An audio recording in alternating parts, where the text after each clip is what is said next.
Good morning बच्चों। आज हम लोग आचरण की सभ्यता जो निबंध है उसका आगे अध्ययन करेंगे। मौन रूपी व्याख्यान की महत्ता इतनी बलवती, इतनी अर्थवती और इतनी प्रभाववती होती है कि उसके सामने क्या मातृभाषा, क्या साहित्य भाषा और क्या अन्य देश की भाषा सब की सब तुच्छ प्रतीत होती है। अन्य कोई भाषा दिव्य नहीं, केवल आचरण की मौन भाषा ही ईश्वरीय है। विचार करके देखो, मौन व्याख्यान किसी तरह आपके हृदय की नाड़ी नाड़ी में सुंदरता को पिरो देता है। वह व्याख्यान ही क्या जिसने हृदय की धुन को, मन के लक्ष्य को ही ना बदल दिया। चंद्रमा की मंद मंद हंसी का, तारागण के कटाक्षपूर्ण प्राकृतिक मौन व्याख्यान का प्रभाव किसी कवि के दिल में घुस कर देखो। सूर्यास्त होने के पश्चात श्री केशव चंद्र सेन और महर्षि देवेंद्र नाथ ठाकुर ने सारी रात एक क्षण की तरह गुजार दी। यह तो कल की बात है। कमल और नरगिस ने नयन देखने वाले नेत्रों से पूछो कि मौन व्याख्यान की प्रभुता कितनी दिव्य है। इसमें बच्चों जो लेखक हैं वो बताना चाह रहे हैं, सरदार पूर्ण सिंह जी, कि आचरण की महत्ता, आचरण की जो मौन भाषा है उसके सामने समस्त जितनी भी भाषाएं हैं वो सब क्या हैं, एकदम तुच्छ सी प्रतीत होती हैं। यानी वो उसके आगे अन्य सारी भाषा कमजोर दिखाई देती है, कमजोर सिद्ध होती हैं। इसमें इन्होंने बताया है कि जो आचरण की जो मौन भाषा है वो क्या होती है, सीधे व्यक्ति के आत्मा, उसकी हृदय पर जो है अपना अमिट छाप छोड़ती है।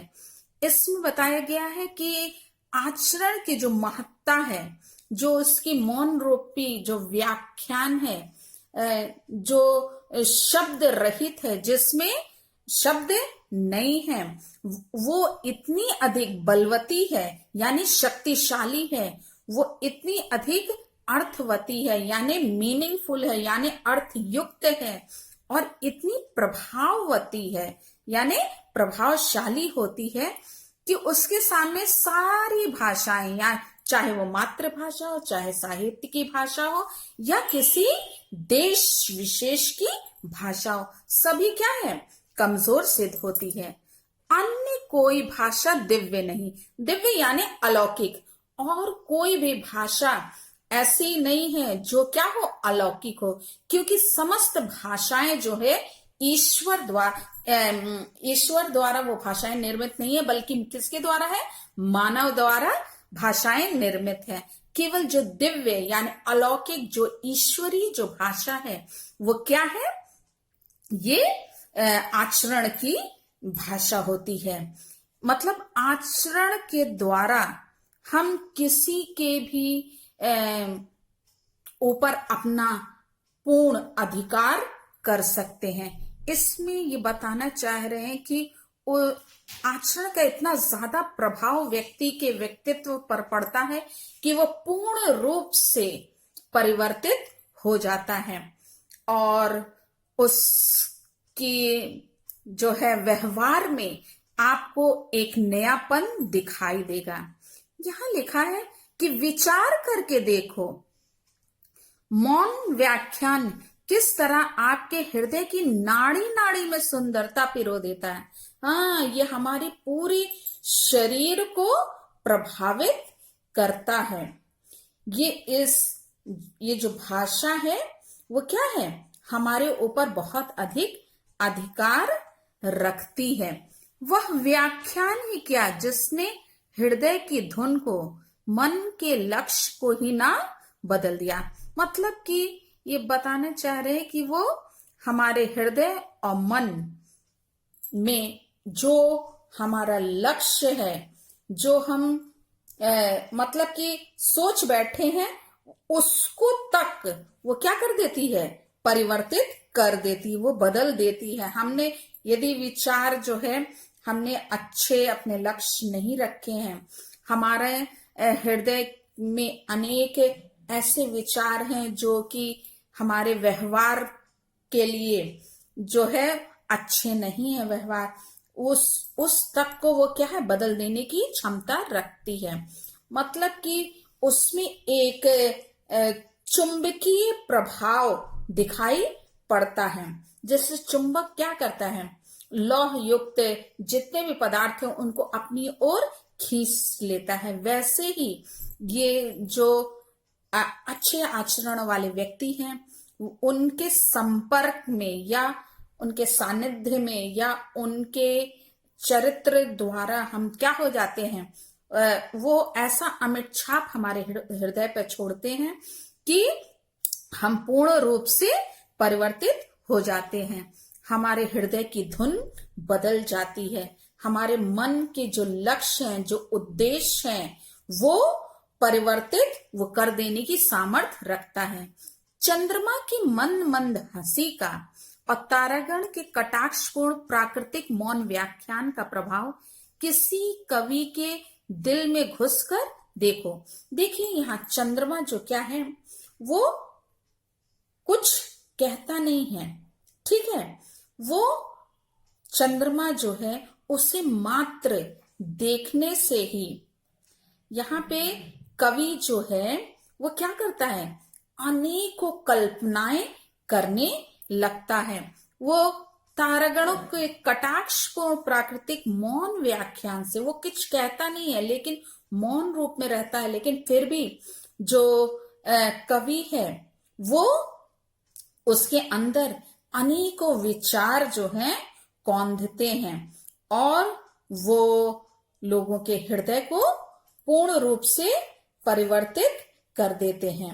यहाँ पे ये बताने का प्रयास कर रहे हैं कि उसमें कैसी शक्ति होती है, चुंबकीय शक्ति होती है। सूर्यास्त होने के पश्चात श्री केशव चंद्र और महर्षि देवेंद्रनाथ ठाकुर ने सारी रात एक क्षण की तरह गुजार दी। हाँ, उसमें समय का भी जो है व्यक्ति इतना ज्यादा उसमें डूब जाता है, इतना ज्यादा वो लगन उसकी उसमें हो जाती है कि वो भूल जाता है और समय का ही उसे पता नहीं चलता है। यहाँ पे लिखा है, कमल और नरगिस में नयन देखने वाले नेत्रों से पूछो कि मौन व्याख्यान की प्रभुता कितनी दिव्य है, यानी कितनी अलौकिक है। ये किससे पूछो, ऐसा मौन व्याख्यान यानी कि शब्द रहित जो आचरण है, आचरण वाले व्यक्ति हैं, उनसे इसके बारे में सोचो, पूछो। यहाँ पे लिखा है, बताने का इन्होंने प्रयास किया है कि सबके हृदय की सोच, लगन और मन के लक्ष्य को परिवर्तित कर देने की सामर्थ्य ये जो मौन व्याख्यान है वो करता है। आगे देखते हैं, प्रेम की भाषा शब्द रहित है। हाँ, इसमें जो लेखक के विचार से प्रेम और जो सदाचरण है, मतलब अच्छा आचरण है, वो मौन रूप से ही अपना प्रभाव व्यक्ति पर छोड़ता है और उसके प्रकट करने में किसी भाषा की आवश्यकता नहीं होती। मतलब वो शब्दों की उसमें कोई जरूरत नहीं होती। प्रेम की भाषा शब्द रहित है, मतलब कि इसमें क्या है, शब्दों के माध्यम से इसे व्यक्त प्रेम को नहीं किया जा सकता है, क्योंकि प्रेम किसके माध्यम से वो प्रकट हो जाता है, नेत्रों की, हाँ, आंखों से, कपोलों से और मस्तक की भाषा भी शब्द रहित है।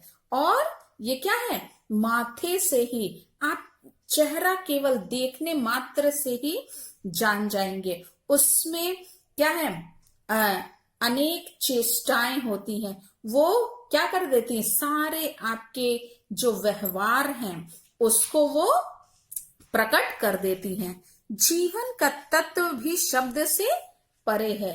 यहाँ के बता रहे हैं कि जीवन का जो सार तत्व है वो भी क्या है, शब्दों की सीमा से परे है। मतलब कि उसको हम शब्दों की सीमा में बांध नहीं सकते।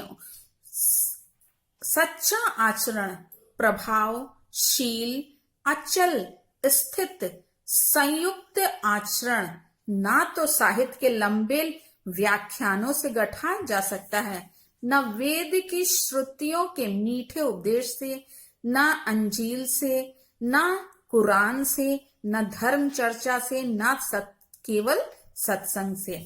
यहां बता रहे हैं कि जो आचरण की जो भाषा है, जो मौन भाषा है, जो मानव का सदाचार, वो लंबे लंबे व्याख्यानों से स्पष्ट नहीं किया जा सकता, उसको प्रकट नहीं किया जा सकता, और ना ही किसी धर्म ग्रंथ से, चाहे वो हिंदुओं का वेद हो, चाहे ईसाइयों का इंजील हो, या मुसलमानों का कुरान हो। मतलब कि किसी भी जाति के धर्म ग्रंथ के द्वारा इस जो सदाचार के जो व्याख्यान है, सदाचार के जो अच्छे आचरण के जो बातें हैं, वो हमारे हृदय पर छाप इसके माध्यम से नहीं कर सकती, बल्कि वो क्या है, वो शब्द रहित होती और सीधे हमारे हृदय पर प्रभाव छोड़ती हैं।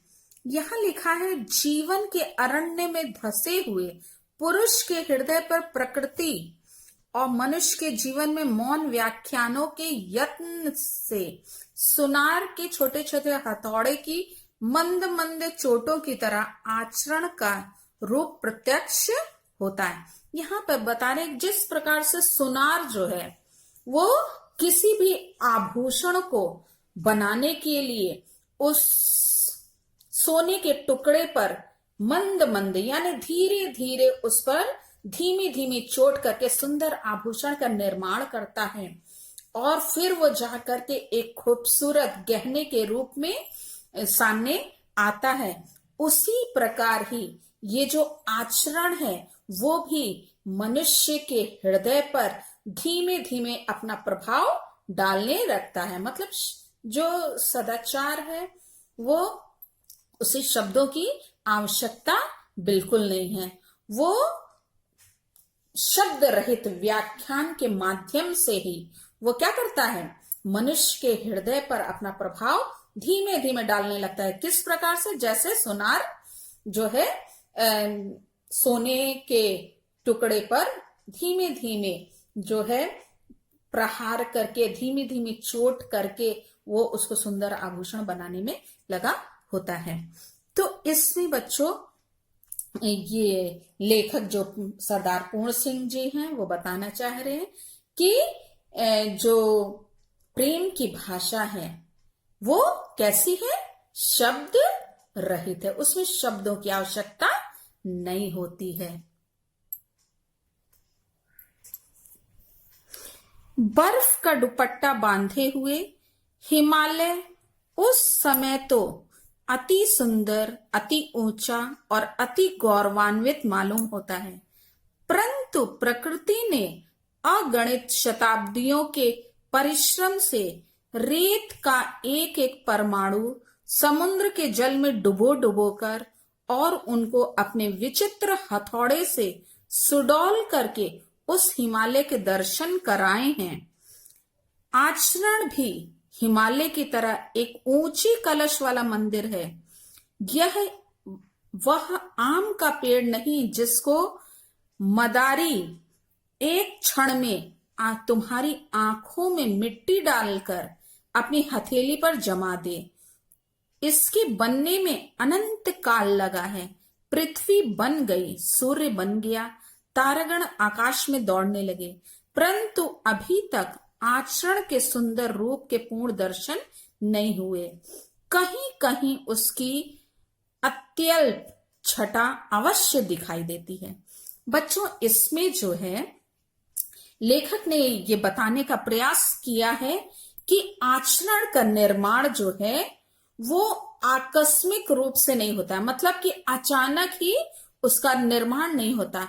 उसके निर्माण करने में एक लंबी अवधि यानी लंबा समय जो है वो लगता है। वो यहां बताने का प्रयास कर रहे हैं कि जो है वो कठिन साधना के पश्चात जो है आचरण की सभ्यता का निर्माण ठीक उसी प्रकार से होता है जैसे हिमालय पर्वत का जो निर्माण हुआ है। वो क्या है, प्रकृति ने क्या किया, शताब्दियों से, मतलब अनेक सैकड़ों सालों से साधना के बाद उसका निर्माण किया। लिखा है बर्फ का दुपट्टा बांधे हुए। यहां ये बता रहे हैं कि जिस प्रकार से हिमालय अपने सिर पर बर्फ रूपी जो है दुपट्टा बांध करके या साफा बांध कर अपने महिमा में स्वरूप को बतलाता है, उसकी घोषणा करता है, और जिस प्रकार से अत्यधिक ऊंची चोटी पर पवित्र कलश धारण करने वाला मंदिर अपनी दिव्यता का वो उद्घोष करता है, और उसी प्रकार आचरण भी जो क्या होता है अपने महिमा में और दिव्य होता है। जैसे क्या होता है, हिमालय पर्वत पर बना हुआ क्या है, मंदिर है, और उसमें रखा हुआ कैसा कलश है, हाँ, पवित्र कलश धारण करने वाला, मतलब ऊंची चोटी पर ये स्थित होता है और अपनी दिव्यता को, अलौकिकता को प्रकट करता है। वैसे ही ये आचरण भी है, वो भी अपनी महिमा में और वो दिव्य होता है। यहां लिखा है कि वो कैसे शताब्दियों के परिश्रम से, हाँ, वो एक दिन में वो तैयार नहीं होता है, बल्कि इसका निर्माण जो है आचरण जैसे हिमालय का निर्माण जो है क्या है शताब्दियों से, वैसे ही श्रेष्ठ आचरण भी लंबी साधना के पश्चात जो है प्राप्त होता है। इसमें इन्होंने ये भी बताने का प्रयास किया है कि श्रेष्ठ आचरण का निर्माण जो है जो किसी मदारी या जादूगर द्वारा, जैसे वो दर्शकों के नेत्रों के सामने जो है पर्दा करके, जैसे वो अपने जादू द्वारा जो है दर्शकों को धोखा देकर क्षण भर में उगाए हुए आम के वृक्ष की भांति इसका आचरण का निर्माण नहीं होता है, बल्कि इसका निर्माण करने में शताब्दियों का समय लगता है। इसका निर्माण धीमे धीमे स्वाभाविक ढंग से होता है। निरंतर प्रयास करते हुए प्रकृति ने किसका, धरती का निर्माण किया। सूर्य भी अपनी आभा और तीव्र प्रकाश